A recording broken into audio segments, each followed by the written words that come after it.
We're looking at how to write the Japanese word for clock, and it's also used for watch sometimes.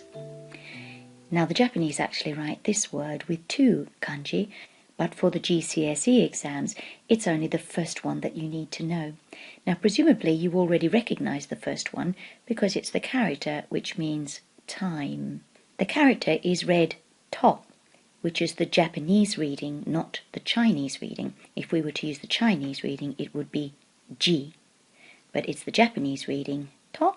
And the second character, which we pronounce k, and here we're going to write that in hiragana, but that actually comes from a character which means to calculate. So literally calculating the time, in other words, a clock. Let's just review that character for time to make sure that we remember the correct stroke order and the meaning of the elements.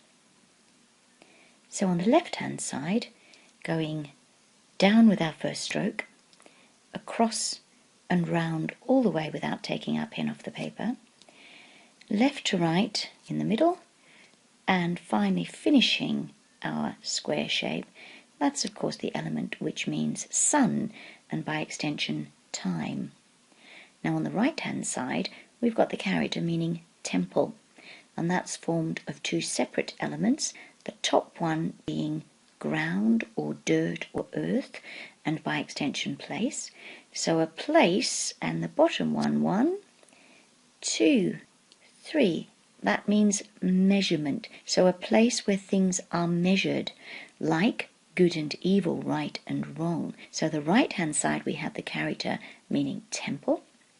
Then we add it as an element to the element meaning sun, and we get sun, temple. So it's at the temple that you measure the passing of the sun, which is the basis for time. So there's our character for time, and in the word for clock or watch we're going to be reading it as to. So here we have the entire word. Element for sun on the left, there's the sun. On the right we have the element meaning temple, there's earth or ground or place. Measurement underneath, and that means time and is pronounced to.